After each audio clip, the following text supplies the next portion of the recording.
guys are live. Perfect. Thank you so much. Welcome. All right. Present today for this work session, Katie Nolan, Chair. Lauren, say your name, whatever. Oh, Lauren Lehman, and I'm the Vice Chairman of the Election Commission. And Courtney, Commissioner. Me, Treadwell, Commissioner. And we have a featured presenter today. Pete Nolan. Okay, and Pete's going to talk about advertising. That's the purpose of this event, this work session, is so that we can all be on the same page about advertising. And I explained to Pete that part of the challenge is that we're tossing hundreds of ballots every election that are stupid mistakes that could be solved if we could reach people and educate them about what they need to do to make their vote count and about curing their ballots. The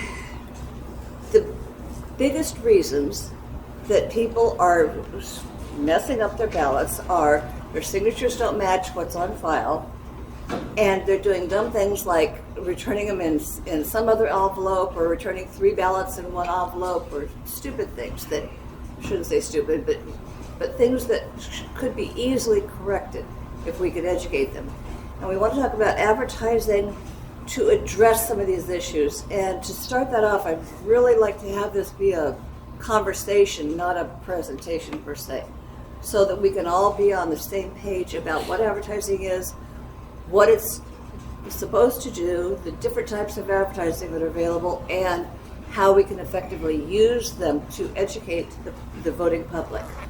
So Pete, you want to just tell us what advertising is?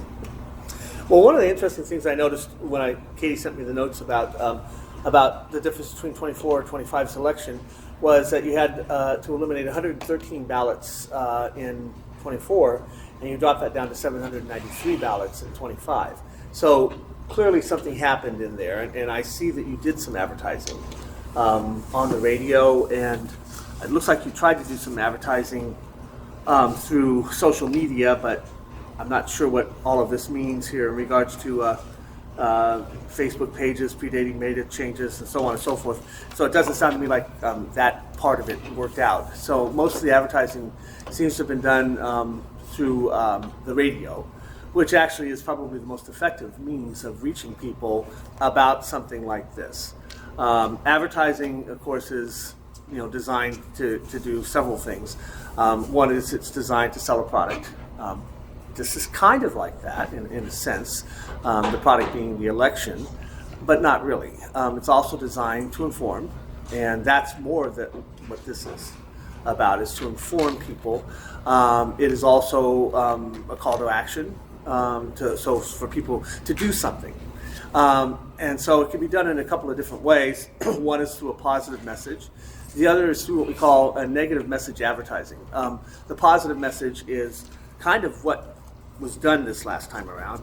I think the advertising went sort of like, Anchorage Voters Election Day is April 1st. Does anybody know who wrote these ads that ran on the radio? No. Seth. Okay. Anchorage Voters Election Day is April 1st. When you vote at home, you have time to research your choices, and your vote remains secure and confidential.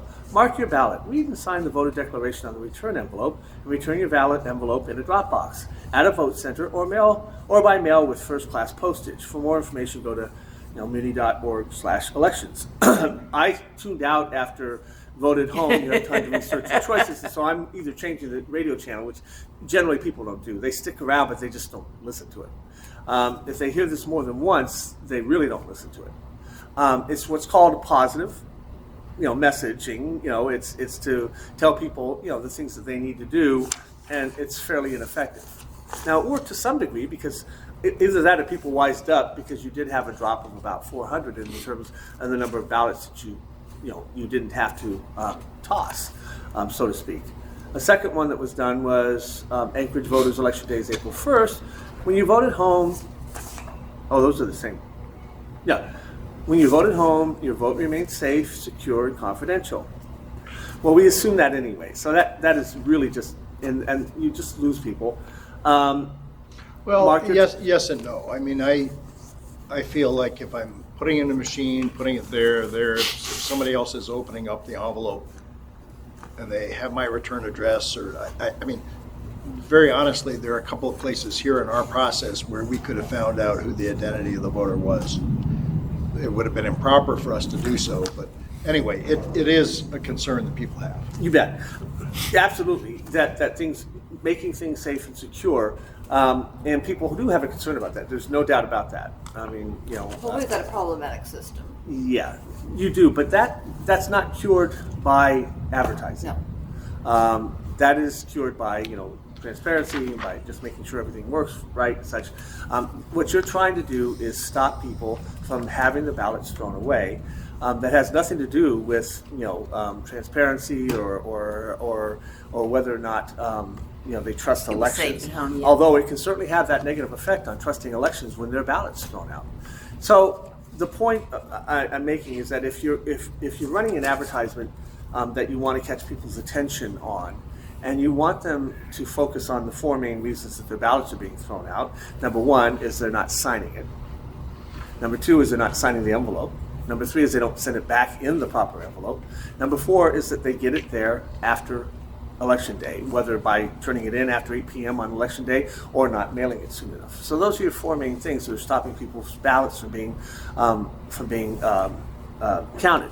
So an ad that you might want to consider would be something more like this. Anchorage voters, Election Day is April 1st.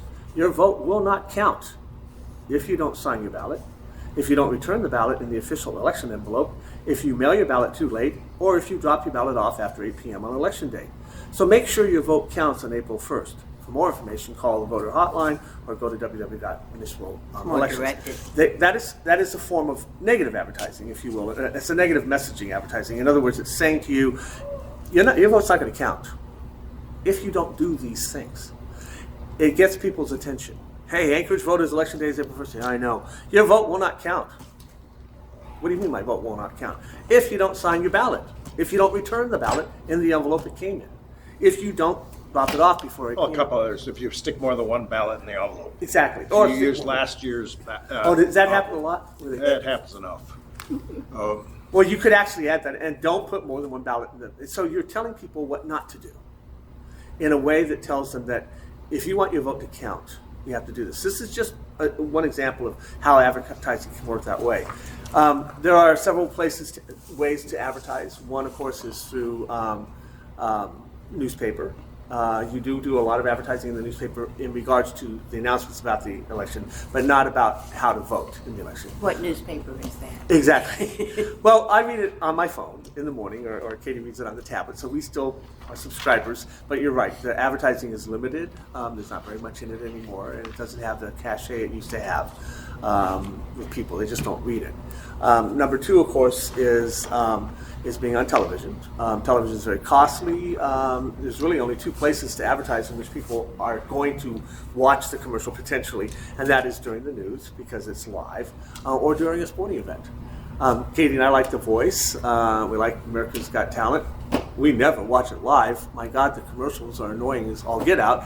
And so people DVR it, even if they just DVR the first hour, and then they watch it. So people fast forward. GCI is just taking away our DVR. Do what? GCI is taking away our DVR. Well, they have, but you still have that. Right. Like we have YouTube TV, and you can record stuff on YouTube TV. So people record it, and they just go through the commercials. So it's not a very effective. It's expensive and not very effective unless you're on the Channel 2 News, for instance, which is the most expensive. Then there's digital, which that's Facebook, YouTube, putting ads on there. It has an effect over a long period of time. But you are really talking about something that's in a short period of time, usually 2 to 3 to 4 week period of time prior to the election, prior to ballots going out, that you want to get this message out to people. And so the most effective means is what you guys are actually using, and that is radio. So hearing and understanding, agreeing with the intent of your message, I would say that the most of the place there is when you seal your envelope, it says stop, make sure you have, okay? But even the make sure you have's on the envelope don't handle all the reasons why you throw it out. does their signature match one on file, such as the signature on your driver's license? Did you put more than one ballot in?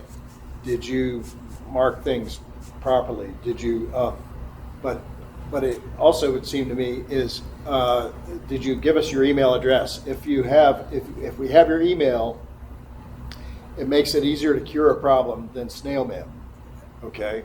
An email or a phone number even.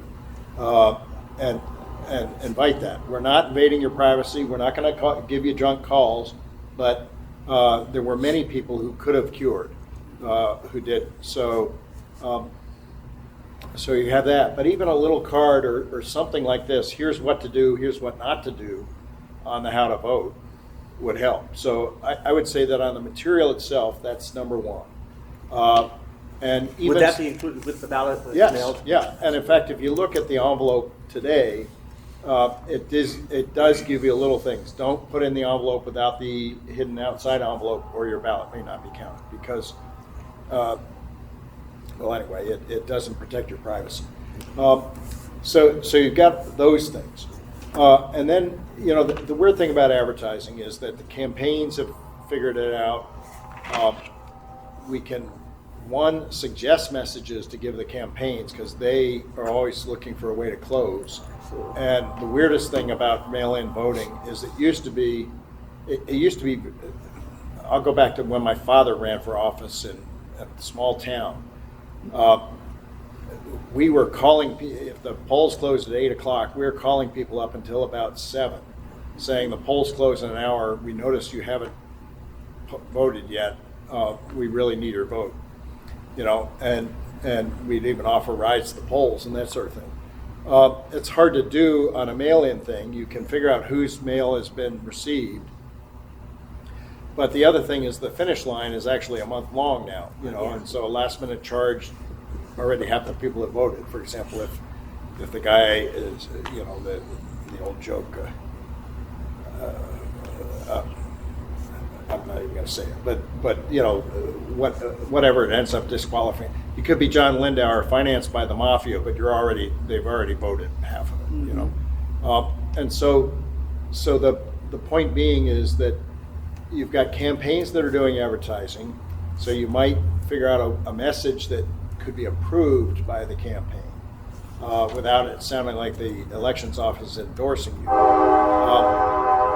could also just have a combination of an Anchorage area buy. If I'm in Dubai, my social media still thinks I'm from Anchorage and is telling me about something on the park strip that afternoon. All right, I noticed that in Dubai last week, as a matter of fact. And if you have a combination of a buy with newspapers, social media, radio, television.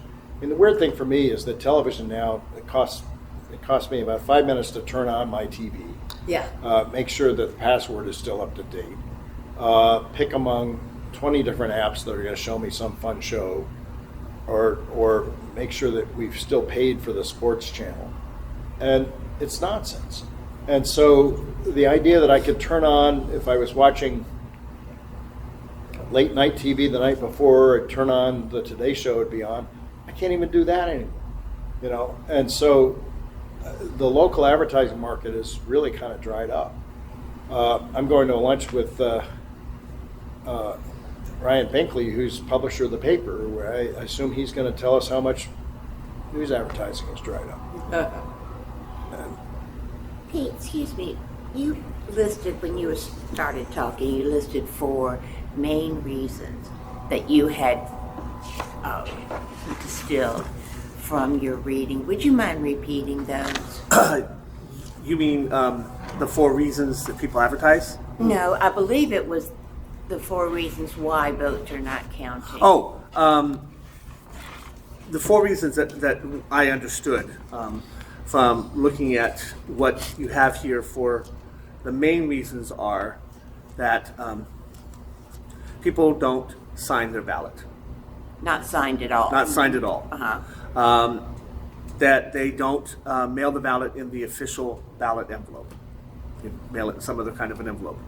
that they don't drop off the ballot before 8 p.m. on election day, or they don't mail it on time. However, I see another one here that's a significant reason, and that's no signature match. Yeah. I mean, that seems to be the largest reason. 602 and 24 and 386 and 25. I'm sorry, I didn't catch that. Oh, there's no signature match. Those are curable. You know, in fact, everything's curable. Everything's curable if we could, except for If you had their phone number or their email address. So, so we may never, and you may never solve all of this, but clearly getting some of the message out has helped to drop that down somewhat from 24 to 25. Of course, it's also could be just the realization that a lot more people voted in 24 because it was, I'm sorry, mayoral. the mayoral election was in 25, right? 24. I'm sorry, 24. So last year. So you had a mayoral election as opposed to a off-year election in 25, in which really didn't have that many seats that were open on the assembly. They weren't very competitive. I think only a couple of them were. And I think you had a lot less votes that were made, which could account for that discrepancy between the two. However, it also could be because somebody wrote some ads here, put them on the radio, so that people could hear them and went, okay, let me pay attention. It could be because they were reading the envelope better. It could be for a multitude of reasons. Advertising could be just one part of that. Your main thing that you're trying to do is educate the public about how to make their votes count. That's the thing that you want to do. And you have to a card that's inside of each ballot that says, here, these critical things must be done to make sure that your ballot works. Or is effective and can be counted, would be one suggestion. That's certainly something that can help, but you already have that on the ballot itself for people to read. Did you sign it? Is that correct? Is it on the ballot? Yeah, it does, but it's a good reminder. One of the things that we talked about as we went through that list of hundreds of different things is, a question that this commission keeps asking is, well, did they cure? Did they have a chance to cure? One of the weird things about curing is if the election office tells you, well, the final count on the election is 2 weeks from now, you've got 2 weeks to come down to cure, but it's announced that the mayor's already won or lost by this many votes. So why bother? Why bother? I'm not going to change the result, so I won't go. So there's people who are given the chance to cure who don't, right? That's fine. There's also a lot of people in relatively close elections who don't get the cure message until it's too late, all right? And that's why you want to put their email or their phone number in. Another thing that could possibly help, I'm just thinking of strategies, because you've got your 5 or 6 reasons, which are good, but the fixes are obviously advertising. I would suggest a letter with the new ballot that says, Ms. Jones, here's your ballot, or a postcard. Ms. Jones, your ballots have been sent differently. This is just to let you know that one election ago we had to discard your ballot because it didn't have a postmark in time, or something like that. I mean, that's a possible campaign, all right?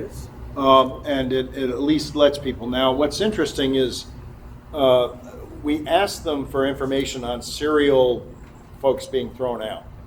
And we've saw an improvement, but one of the improvements was, I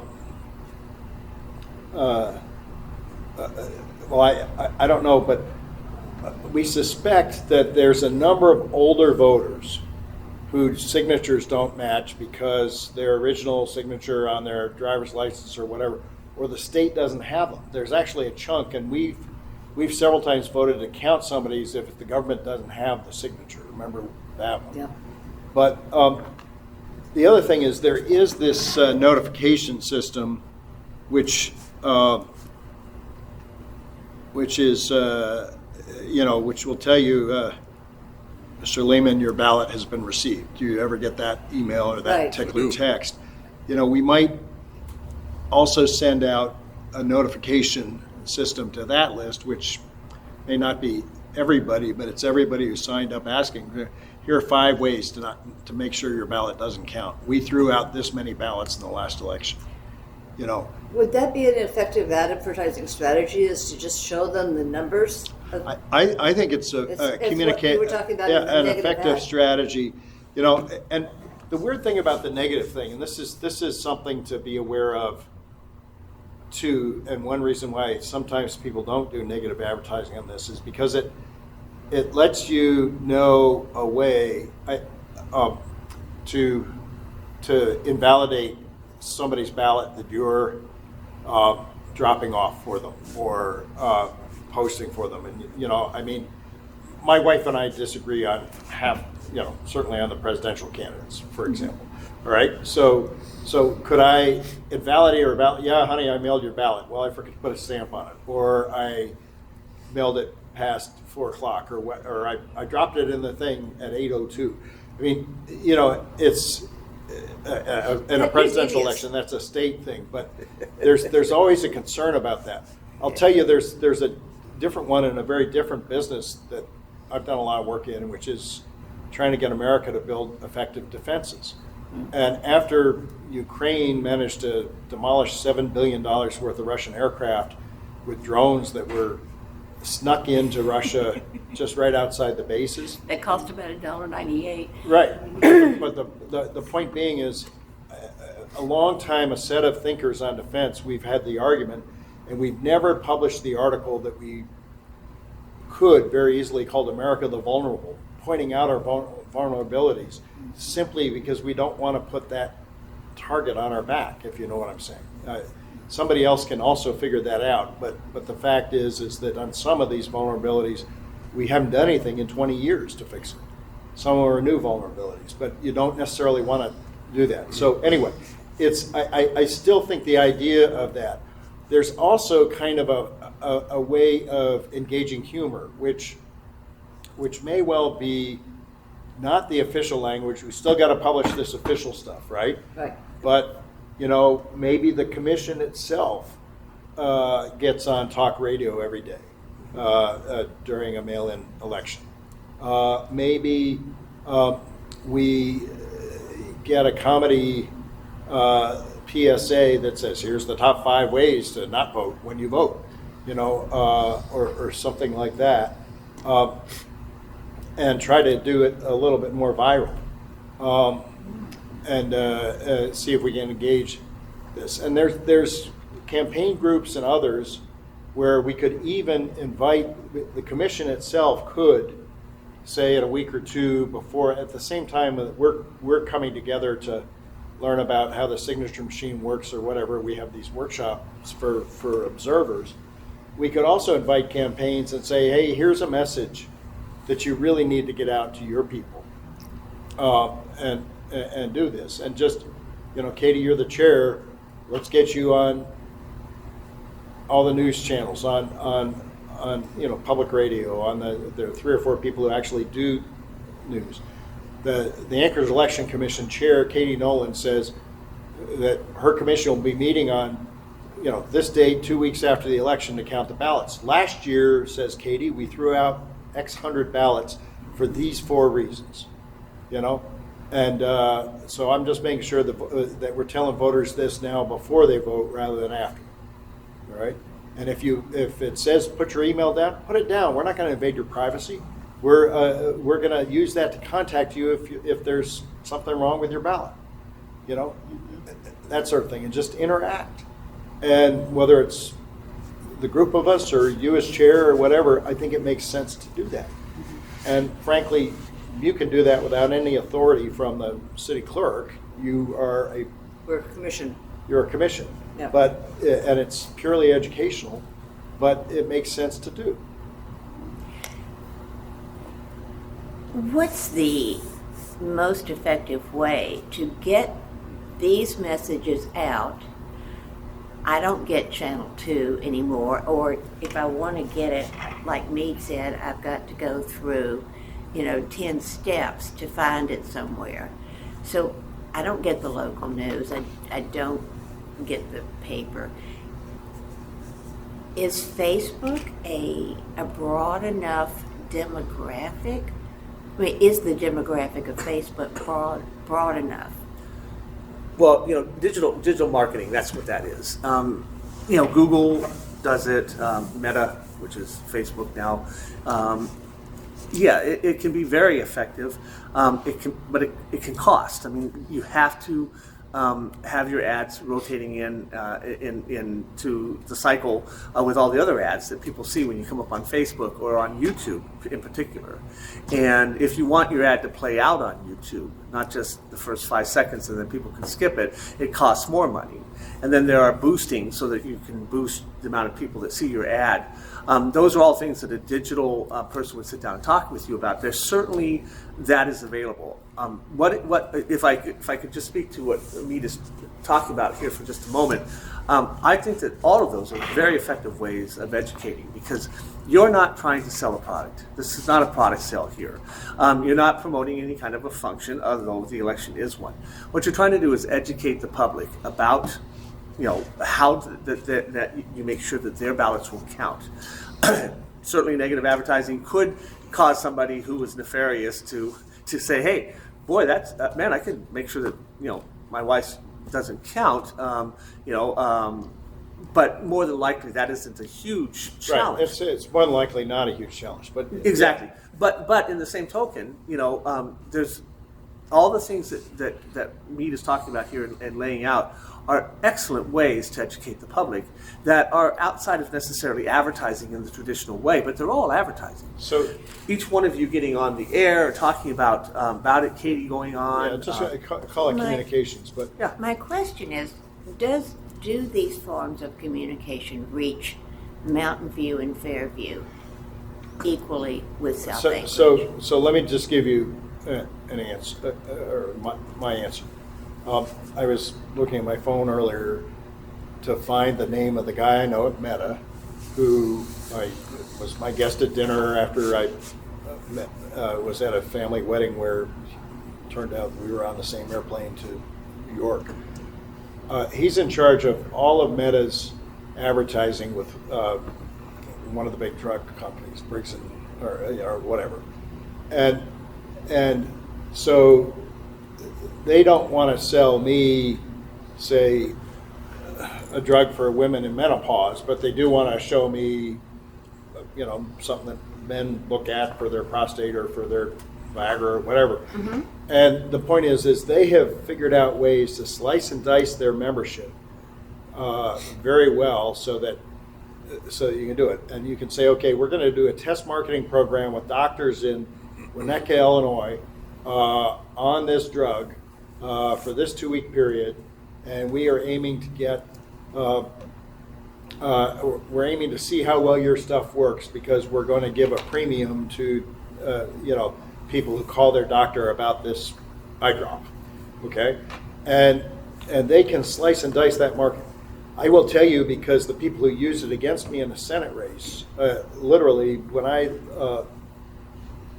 lost to Ann Sullivan and Joe Miller, what's his name, Lotsfeld, had the best Facebook thing on what I'll call the black helicopter crowd, who just are totally suspicious of government. And they had negative ads about me that we didn't even see until after the election. Well, because I was a founder of a company that had a technology that has a very tiny little piece of Real ID, but apparently Real ID was my problem and I had created this. Okay. We also did some work for the National Reconnaissance Office, which was called persistent surveillance. And apparently, according to Lotsfeld, to all this black helicopter crowd in Alaska, I was the one who was helping the government spy on them from space continuously, which is not the case. We were actually helping the NRO figure out how to find bin Laden's cave. Okay? But it was that weird, but we never even saw the ads until afterwards, but we did see the numbers move of people who moved from us to Joe. And it was just they picked the vulnerability. They knew from all the things that these people click and from all the affinity groups that they joined and so forth, they had that. And so there is a huge science now to find Do you want people in Mountain View? If you are a Facebook person, but you've also posted on Nextdoor about a bear running around Mountain View, you're suddenly in a mountain, the AI will figure out, okay, we're going to stick you in the Mountain View thing. And, if you're a legislative candidate in Anchorage, you don't want to be paying for ads in Fairbanks that turn up. You will, some of them will, but they're very good at finding you all sorts of ways, including the fact that your phone is telling them in many cases where you are as you are browsing. I guess my question is simpler than that.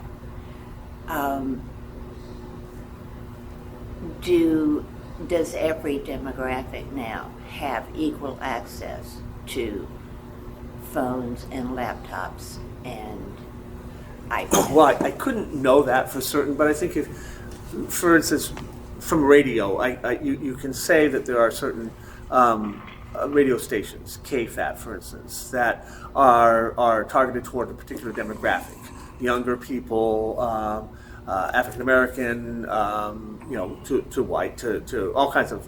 But the demographic itself, because of the type of music, the programs, and the shows that are on there, are going to skew more towards that younger audience. Program a radio station like country stations. There's religious, country. Exactly, they all skew to a particular Rock, demographic. jazz, classical, Yeah. all And those things. Don't forget talk. Talk. And talk radio is an older demographic mostly, and skewers more male than female. So you look at the demographics of the radio station. They ran on a number of stations here on the last election, across a number of different places. There were some radio stations that they didn't run on that are like very high rated popular stations that are a demographic that probably we don't know for certain where these uncured ballots came from that got dropped, but probably from maybe lower income neighborhoods and stuff. So hitting that demographic is important. But can't bet. you also on Facebook? Can't you target your ad Well, absolutely. by zip code? Well, you can target it through like Mead is saying. Meta will target your ad towards the demographic you want. They don't. If you're a legislator running in Anchorage or an assembly person and you're advertising on Meta, they're not going to send your ad to Fairbanks. They're just not going to do that. They have a way of knowing a target. But I think your question, from an equity standpoint, That's what. all right, that it used to be that the newspapers could say everybody's got a newspaper, Yeah. okay? And if you publish it in the legal, everybody's got a shot at it. Yeah. And that argument is still made. It's a general circulation thing. You don't have to be a member of something in order to get it. So the newspapers have fought to keep legal advertising, and it's a constant fight. I can tell you because when I was lieutenant governor, we had to publish certain legals, and there were all sorts of bills flying around to say that. And sometimes government agencies will pick not the biggest newspaper, but their favorite newspaper, or things like that. So anyway, that's one issue. I think one thing that we might do, Ann, and I don't know, I seriously doubt we could get the Anchorage elections people to do it, but it is probably possible for some group to get a list of everybody who's dispatched and figure out what is the demographic. I have my suspicions because I look at the list of the folks we're throwing out. A lot of them are old-time Alaskans who are probably not being thrown out because they're old, but because their signature may not be in a deal. Or they are college kids who've changed jurisdiction. I mean, there's one other thing that is important is, and we do throw out a regular group for what I'll call registration issues. Great. All right, where you didn't register in time, or you changed venue, or you said, I mean, there's a question that is asked: is this your current address? And if you say no, then there's a chance your ballot's being thrown out when you were really just trying to change your address. So it would be very interesting to find out, is there any particular group, young, old, rich, poor, Black, white. black, white, registered before, registered after, that didn't get this, that somehow is discriminated against. Now, the opponents of ranked choice voting have said that there's many more wasted ballots, so to speak, or exhausted ballots is the term, in the bush, right? That's not our problem on this commission. But it may be interesting to encourage that kind of a study. And you know, the people who have studied it, I mean, the only person I know on any party who's studied this is Randy Rierick, who, you know, sat in my living room one day and said, you know, Republicans don't like mail-in voting. We're actually doing better on mail-in voting. Whatever. But I think it would be worthwhile to study to see which groups are disenfranchised through this process more. Well, I don't know the answer to this question. The ballots that we tossed last time, are they destroyed? I think the names are kept. The names are kept. Yeah. And we have That- names. otherwise they are with destroyed, some of them yeah. we have phone numbers and addresses. We have addresses for all of them. We don't have email addresses for all of them, though weirdly enough, we're coming off a database where the state doesn't share with us the email addresses that they collect. Would Why it- is that? I started to get, I better not answer because I'll be partially inaccurate, I'm sure. But we started to collect email addresses. I remember insisting on it. And I think we put a disclaimer saying we wouldn't share this with anybody. And the state has said, well, that includes municipalities or something like that. But we were doing it to get people to do it so we could cure at the state end. Right. And it should be shared with municipalities. I think we were trying to protect people who didn't want to get campaign notices. Oh, sure. Yeah. So Spam on your essentially, email. you have a problem, you have an issue. My expertise, if you will, is from an advertising standpoint. I think that this is something that goes beyond advertising, though, Yeah. to a sort of an all of the above type of approach that has been talked about here, where, you know, certainly educating the public is what you're trying to do here. You're trying to stop it where there's no, thrown out ballots, and so educating the public as best you can. You can do that somewhat through advertising, which they did. They ran some ads to do that, and that's one way to do it. Radio is probably the most effective, only because it reaches so many people. People are doing it. It doesn't take a membership. You don't have to be on Facebook. You just turn your car on, and so people listen to radio.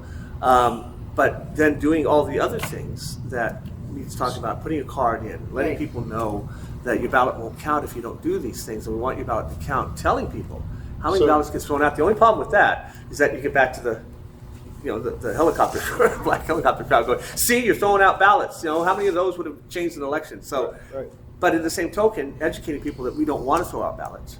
That if you do it right, your ballot will count. So make sure you do is hugely important. So, Madam Chair, just, you know, as a possible outcome of this workshop, besides maybe committing ourselves to do this or recommending a change in advertising policy, it might make sense to do a letter to the Assembly that said we call ourselves into order informally to do this. We looked at this issue and here are the statistics, you know, the last 3 elections or something like that. You know, the trend is improving. We would like to see it improve faster. Here's what we plan to do as a commission. Here's what we hope you will do as an assembly to help us. And, you know, maybe number 1 would be a study like that helps answer some of the questions that Ann had. Maybe number 2 is ask us and the clerk to come back with you with changes of the ballot envelope and the card in the envelope sooner rather than later, so that it doesn't become, a lot of times, especially with the last clerk, not necessarily this clerk, they think that we're there to criticize them. Yeah. We're not here to criticize them. We're here to improve things and to actually develop trust in the elections. And if we see anything that isn't trustworthy, we're we should raise the alarm. But in this case, we're just trying to address that. And if we did it as a thing to the assembly that comes at an off time when people aren't all razzed up, oh my gosh, is this one party trying to change the Right. rules? I mean, is something as silly as saying you couldn't give water to people in line in Georgia, Yeah. you know, was seen by, gee, this is something the right is doing to keep the left from voting, or something stupid like that. You don't want to be doing anything that suggests you're depressing the vote or challenging people or making them feel their vote doesn't count. It's make your vote count and put it in the positive thing. But if we that to me is pretty important. So having a central theme, make your vote count, something Yeah. simple like that, and planning the whole campaign around it. It would include advertising, the personal interview visits, Yeah. whatever we did, Yeah. and working towards whatever advertising we do, we need to have in line far before election date, so that we know exactly what our message is going to be, what message is going to go out in the ballots themselves. Yeah. One other thing that's kind of weird, but it's a possibility, is in your house, who makes sure everybody votes? Do you call your kids and say, Joseph, get all right? I do. So you're the whip, all right? In legislative terms, you're the whip, all right? I'm the whip in my house with my kids and with my wife.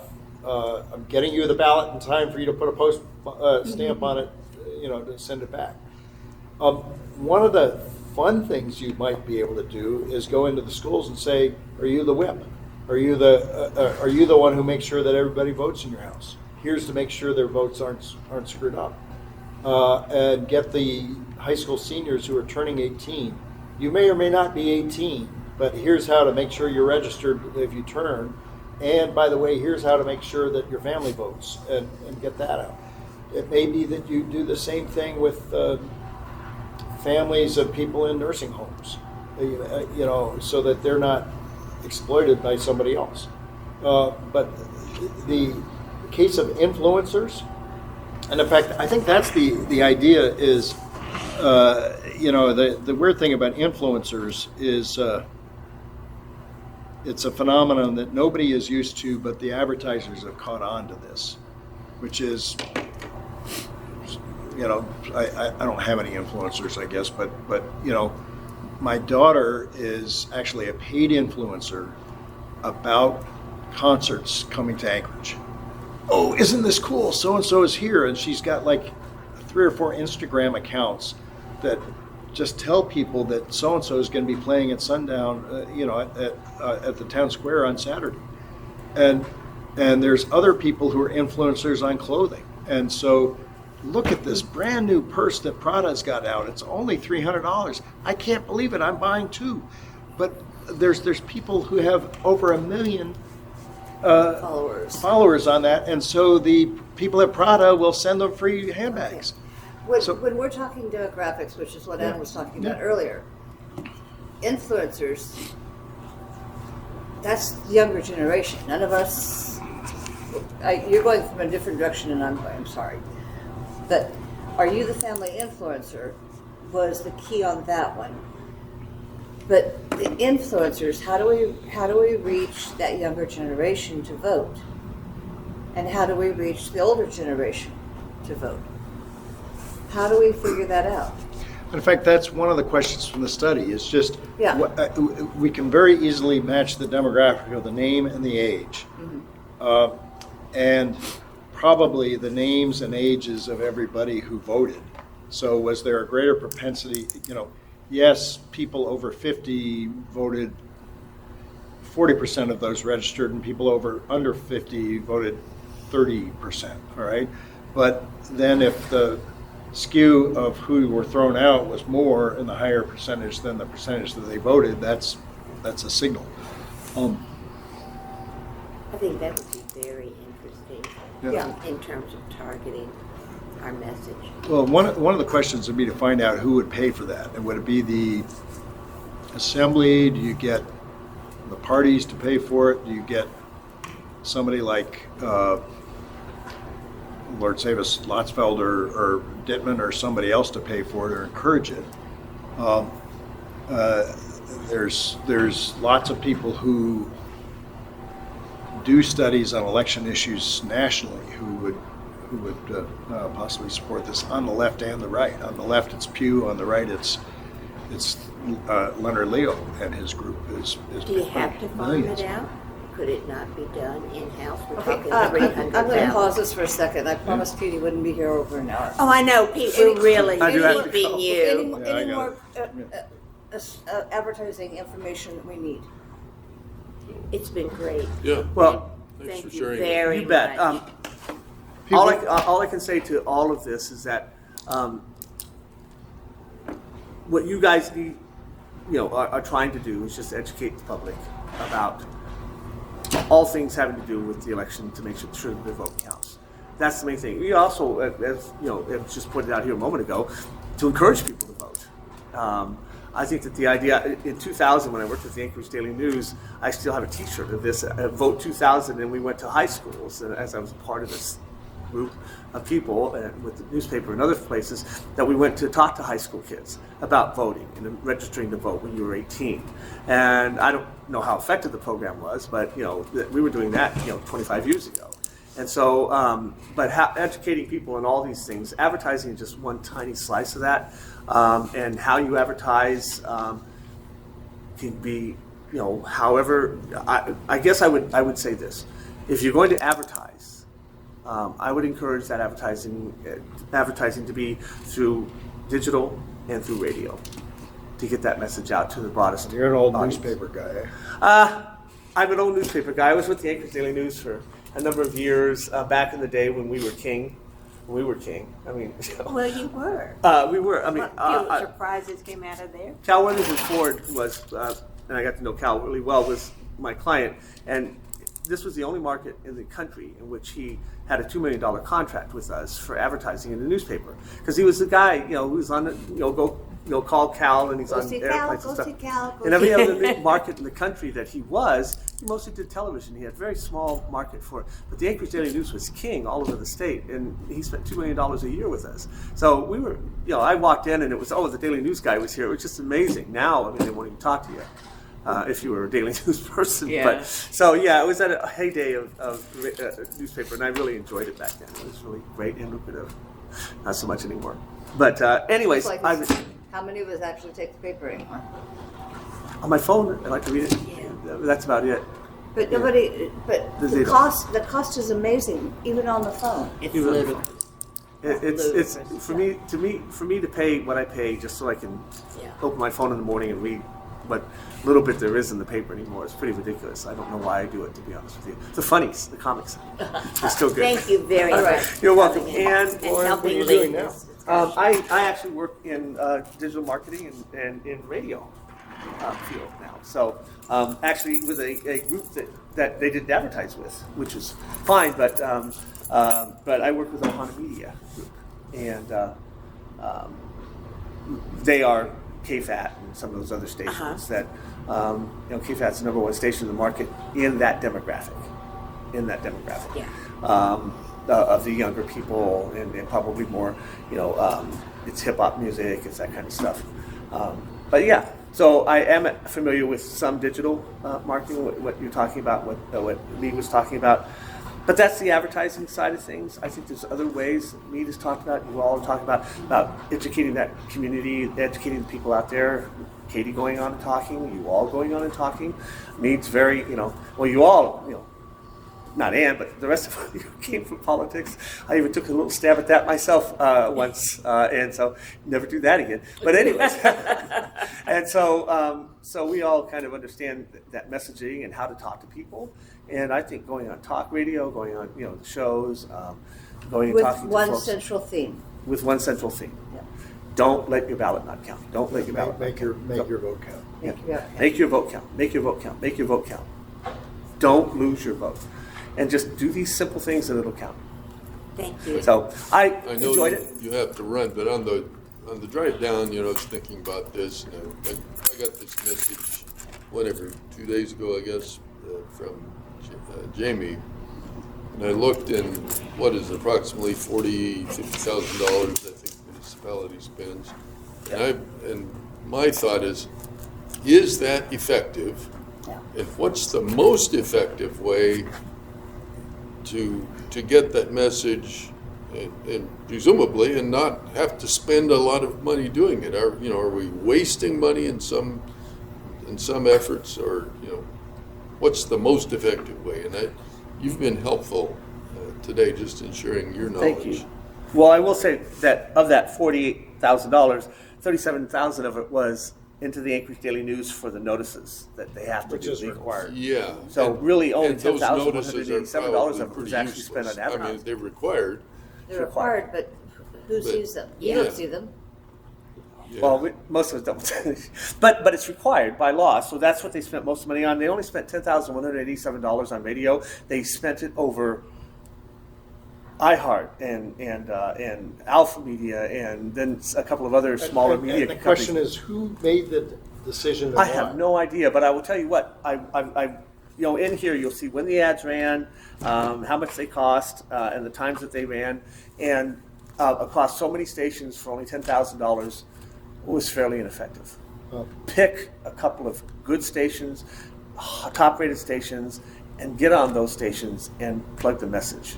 So I don't think what they did here was very effective in terms of reaching out to people and educating as many people as possible. There's an old saying about advertising, only half of it works. We just don't know which half. Exactly. Exactly. And so, if you're going to spend money on it, try to make it as effective as you can. I couldn't tell what Thompson and Company did. Now that is Could you probably some kind of understand a that? consulting firm. It's PR, but it says they dealt with Meta. So here's the thing about Meta, just so you understand, that Meta decided that when it came to politics, because there was so many foreign actors like Chinese pretending to be Yeah. American conservative groups or liberal groups or whatever, that if they couldn't verify the advertiser, they wouldn't accept it. Now, they did it with such a broad brush that even groups like the municipality of Anchorage got told, well, we're not sure you are who you say you are. and that was the fight. And so Meta basically wrote down a lot of that, wrote off a lot of that advertising that they couldn't. I wish they did the same thing when people are trying to give me a free piano, if you heard that show yesterday on the radio. I did.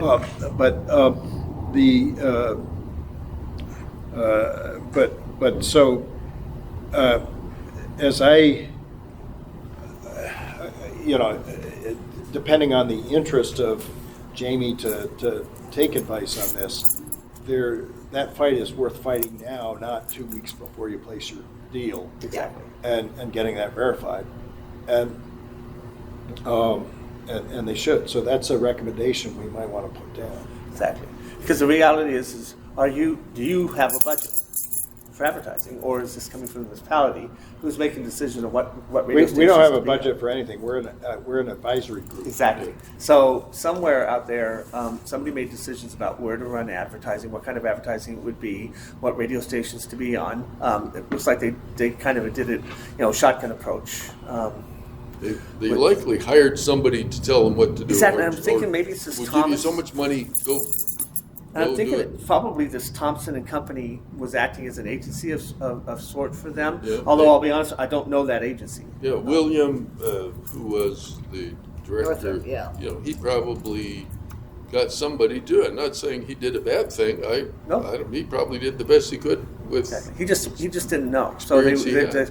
and so the recommendation I would make is to sit down and talk to somebody who understands how to place the advertising if you're going to do it, and find out who they have doing that, so that you can help direct them, and what is the most effective for this commission to get the word out so that people's votes count. Thompson Company Public Relations. PR company, yeah. I am pretty sure that digital advocacy, they are It's Jennifer. Jennifer Thompson. It is Jennifer. Yeah, Jennifer did work for us when I was on the ASTF board in the 90s. So she's been around for a while. They So were it's part of Caro and split off. Heather Handyside. So they acted as the agency. That's what Sarah they did. worked. I found it interesting. They've taken them out of the advertising realm of it Yeah. and put them into whatever they're going to be in. But I'm guessing that they probably did that placement. Yeah, And then well, you ought to get to know them. They're a bunch of go-getter women. I know 3 or 4 of them. Yes. You've got Jennifer, Heather. I know Heather. Sarah. Sarah Erkman Ward, know her very well. Yes. Yeah, I don't know Ariel. I don't know Liz. I also spent 7 years with the Alaska Chamber as the director of membership for them. I think, so I retired from that and got bored and went to work with Ohana Media, but I'm almost 70 now and I'm getting tired of that. So I may retire officially and I'm yay, tired of being and then I'll younger. join the commission. Getting tired. Do what? Just getting tired. Yes, I'm getting tired of not being retired. So relate to that. I'm getting very close to that now, but yeah. So Well, in this case, it probably wouldn't even hurt to talk to them to say, okay, What did you figure out do? what their contract. What did you do? Yeah. What else could we do? Well, she goes on to describe what they did, but it ended up being a disagreement among Meta and Google Yeah. and the city, and she said, but it's going to take a long time to rectify. So I don't know get what the that issue means. resolved. I don't. So I don't know. understand. It doesn't look like any advertising because there was no budget put forth for Meta or Google. Yeah. In other words, they spent no money on it, which means that it never happened for whatever reason. And they certainly would have known how to do it. All I right. enjoyed being Once with all of you. It's again, not thank often I'm in a you. Trying to room with get 2 you out of former here. lieutenant governors of the state of Alaska at the same time. I feel, Pretty very good honored. company. And also with Ann and Katie. Anyways, it's nice seeing you, Lauren. Always a pleasure. Bye, guys. Bye. Okay, so where we Thank you stand- very much. Where we stand is we're going to make your vote count. Is everybody happy with that theme? That theme, Easy. a person, some. I think a make your vote count initiative, Okay. on our part would help. I think it. Yeah. Okay. We need to write a letter to the assembly talking about, we'd like to suggest changes to the ballot envelope. First of all, giving them the reasons for our issues. That we're trying to not throw away ballots. This is strictly a nonpartisan issue. There's no sides to be taken here. We're all after the same goal, that we need their help to get here. We want to make changes to the ballot envelope where there'll be an insert that explains, how to make sure your vote counts. And that we'd like to do a survey. And the survey would be of the ballots that did not get counted last time. If we could go back and figure out names, ages, and addresses on those groups and see if we can determine what demographic. Yeah, I think There's- instead of a survey, it would be an analysis. Of the votes that didn't count. Yeah, and I would suggest we do it for maybe the last 3 elections to see if there's a trend. Would y'all refresh my recollection? There was a reason that Jamie gave us for the dramatic 50% drop. And I thought it was technology, that they had used a different technology or a different program. You're talking about for the signature comparisons? Yes.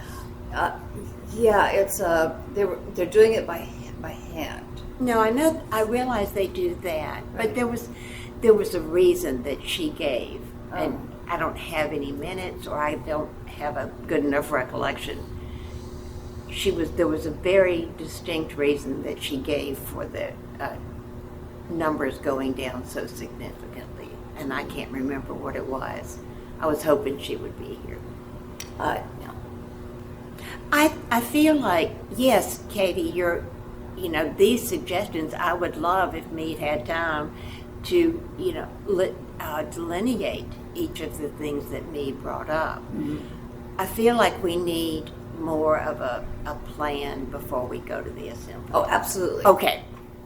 Yeah, and one person that I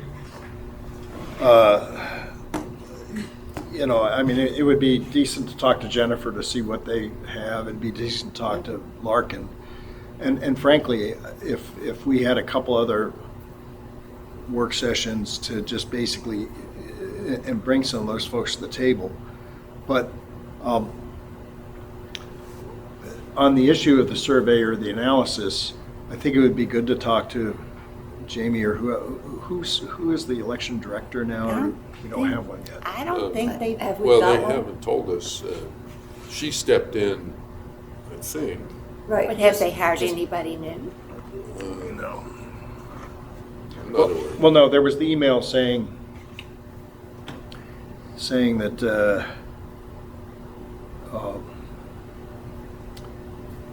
what was it?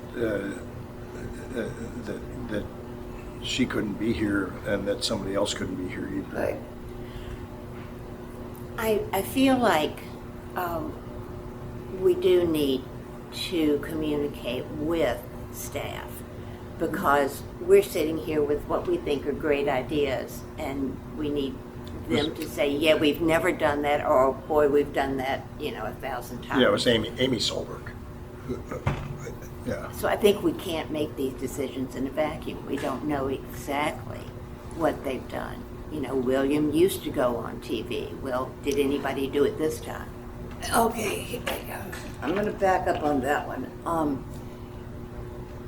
Going on TV in the spots that he was doing,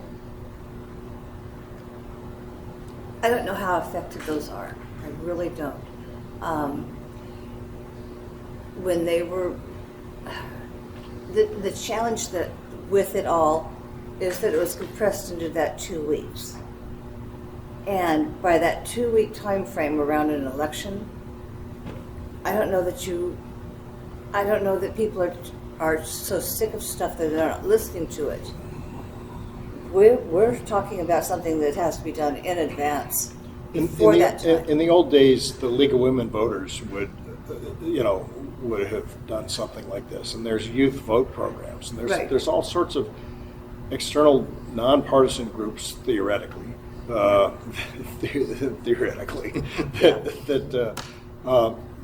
promote voter attention and so forth. I'll say this: one thing you learn in politics is you think you give a speech and everybody's heard it. That's why you hear people giving the same speech 30 times. I mean, take what you were saying about how you don't watch the news anymore, you don't get the paper and newsprint. Did you know that Donald Trump has called out the National Guard in L.A.? No. Yes, I do. Okay, how did you learn and that? 700 Marines. How did you learn that? PBS NewsHour. Right. Okay. So you watched the national news show, and YouTube. I didn't even know about the Marines until my daughter told me that my son was very happy to be flying back and on leave the day that his fellow Marines were called out, and that he was no longer part of that unit. But I mean, it was, and for my son, it was not because he agreed or disagreed with the policy. It was because it's pretty boring duty to defend a federal building. But the point being is that. But I watch things on YouTube. Oh yeah. Rather than do what you do. My Hulu password is gone. How am I going to get back on? It's such a hassle. So you just go to YouTube. And so I'm getting my news digitally. How do your kids get it? I don't know.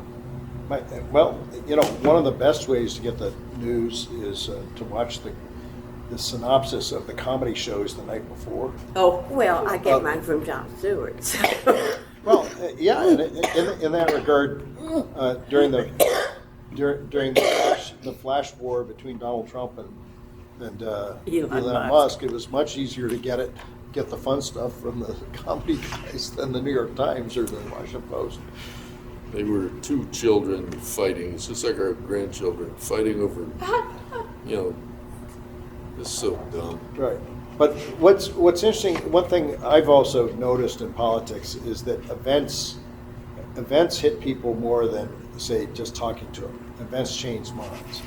When we were challenging an election in 1978, all the things we said about the elections were basically oh yeah, that's just sour grapes or whatever. And then we found 237 ballots locked into the election office in Wasilla that had never been counted. Oh. And it was, oh my gosh, those election officials really were, incompetent or something like that. And we only found it when we did an audit of the number of ballots out versus the number counted. Really? But we lost that election because Hickel had a fight with the AG over his 4x8 signs, and the AG made them take him down. And the day it went down, our polls went down because he must have been doing something wrong. I mean, and events change minds. So if you can work on kind of creating events, even in this kind of communication with the public, it sometimes helps. An event that shows the number of ballots that we destroyed last time, or that sort of thing. Right. It's things that plug into people's minds because there's so much chaff out there, and it's amazing. And when I asked you about that, I didn't realize the Marines were in until my daughter told me last night. Okay. I don't know how to boil all this down. I think we've had really good discussions, but Well, part of me wants to say thank you. I think this has been needed for a long time. And thank you for finding the time for this. Katie, I think if we want to do a summary, unofficial, just aware of the Open Meetings Act, I think we tell Jamie what we did, tell Amy what we did. If you want to take a picture of my notes, here are some of my notes, and you as chair pass that on, and get their thoughts, and just say we want to be productive in this area, because one thing that is clearly allowed under our deal is Make recommendations. right. Hey, I am just getting out of the meeting. Can I call you in about 5 minutes? Thanks. Bye. Part of our job is make recommendations. Oh, yeah. Yeah. And Whether they'll listen or And not. we also whether they want to hear and them or we not. also have the right to communicate. yes.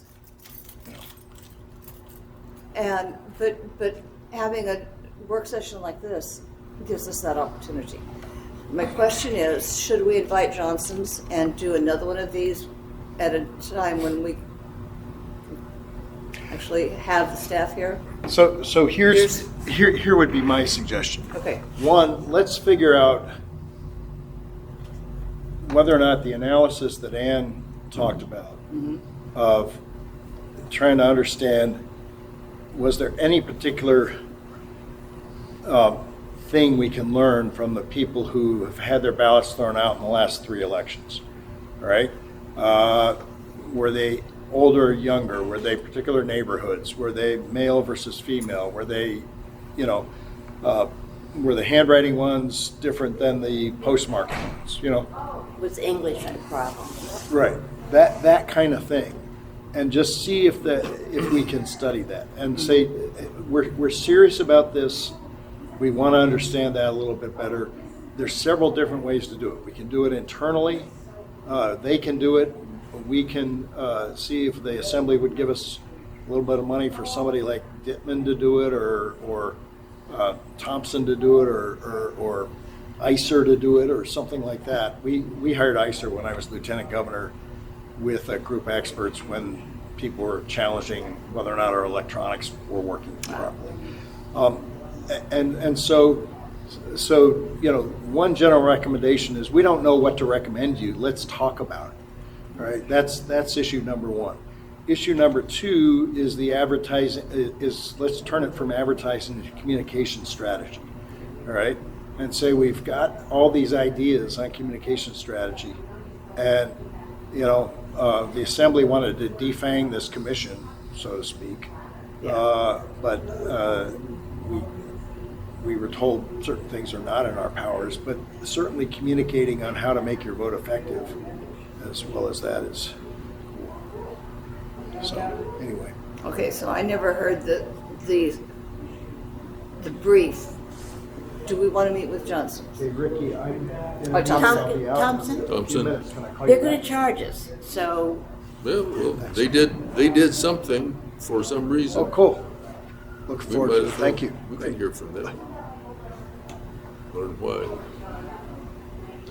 Your question is should we hear from Thompson? Yeah. Yeah. Yeah, but again, that's kind of like the, if we have the analysis and then comm strategy, and they may say, oh no, we've dropped them, or we have to do that with an RFP, and if we're paying them for a thing, and they can invite us and they can come as business development, but it may be that there's others too that you'd want. But Thompson, I think it'd be great to have a discussion with Thompson. Okay. But they may say, well, no, they're just doing our fight with Meta.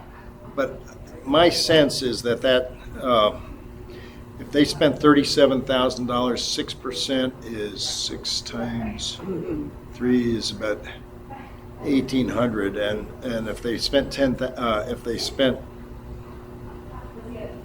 that's much more than a commission. That can be commission and content and the Meta fight. So let's just find out about it. But yeah, by all means, they're all smart people there. So, at a work session like this, Yeah. next month. Yeah. Next month may be Our harder. Tuesdays, Why? I know, August. You bet. How about September? Well, let's see. We may want to get the analysis done first. I think the analysis should be our first step. To get the analysis done, we're going to have to ask the assembly. Well, I think we can, excuse me, I think we could ask Jamie, Okay. do you have a staff person that's That could do capable this. of doing this? Or does the Muni have a department That could do this. that analyzes Okay. equal justice or whatever? yeah. I mean, I know a guy who's. I can't believe how fast he's doing stuff right now. His name is a little bit politically radioactive because he's been the leader of the campaign on ranked choice voting. But he's now said, okay, I'm not doing that anymore. It's a different group doing that thing. And he has developed a software for which now 7 or 8 different states are using to verify their petitions. And he is just telling me he just ran a test against his own software on signatures versus MIT's software, and how much better his result was, which he's pretty excited about. But what's interesting about it is that he's an expert in pulling all of the election registration data in a state and having the AI engine verify that if somebody just did a signature like this, but they've got the address, he can figure out this is probably that person, flag it for a human to see, or that sort of thing. And I talked about Lotzfeld, who, in the Senate race, there's a lot of people who are very good at data mining, who may be able to help come up with a conclusion of who got thrown out and also who was voting. Now, you can take the position that our job as the government is to open the door and let anybody do it. But on the other hand, it's our responsibility if it turns out we're discriminating by practice against a particular group. I was very concerned when, when the signature thing was there. Lauren, you were out of the room just when we were talking about that before. You and I went through the names, and we knew a good chunk of the people on that list that we were throwing out, who I guess one of the reasons why we know them is left or right, they're political activists who knew their lieutenant governor or their state senator. Yeah. And they are not the people you would expect to have their ballot thrown out. Right. So why? Yeah. Oh, yeah. It pained me to throw out one family of 5, but they didn't follow the rules. Right. It hurts. Yeah. All right. I gotta go too, but Well, I need a decision. well, So I'm going to so talk we're- to Jamie when Yeah. she returns about if we have somebody on staff to do the analysis and see if we could figure out the demographics on the tossed ballots. Make sure that we're not discriminating against any particular group of. Or how we can communicate And how we as best well. communicate. As And well. let me put it this way, if Jamie sees this as criticism, it is not at all meant to be criticism. If she says, well, I can't afford it, I can think of several members of the assembly who might ask the question and ask the clerk to do this in response to a letter.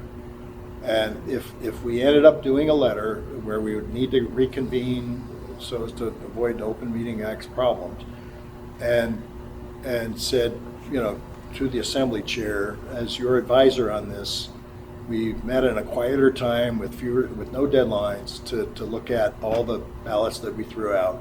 Here is our suggestion. Number one, commission analysis to figure out if there's anything we can learn. Right? Maybe that it's totally random and that it covers all segments. Everybody makes a mistake. Second is, let's proactively look at our communication strategy to fight the problem that we learned from the analysis. And our estimate is that if you spent $30,000 more on the analysis and that there's a number of groups that could respond to an RFP, and we request that to do that, or you request the clerk to do that. And on the second issue, we would recommend that we have a review with enough time in advance of the next election that you do it. And if that were, and I guess I put it so, talk to Jamie, but we've got these 1-2 things, an analysis and a comm strategy that we really think should be done. And if Jamie says I can't afford it, or we don't have the staff for it, or something else like that, we can go over it. But I hope she would be supportive. I don't see why not, but I hope they're thinking about hiring somebody the elections administrator is hands-on frontline guy or woman. So I hope, because Jamie can't do this double duty forever. yeah. Yeah. And is Amy assistant clerk? What's Solberg, I don't know. yeah. She's helpful. Yeah. I know that. Okay. All right, Are we good, Katie? we're good. Okay. Thank you very much, everyone. Thank you Thank for you. convening this. Yeah. And we'll just figure out when we need to meet next time. Leave your pen.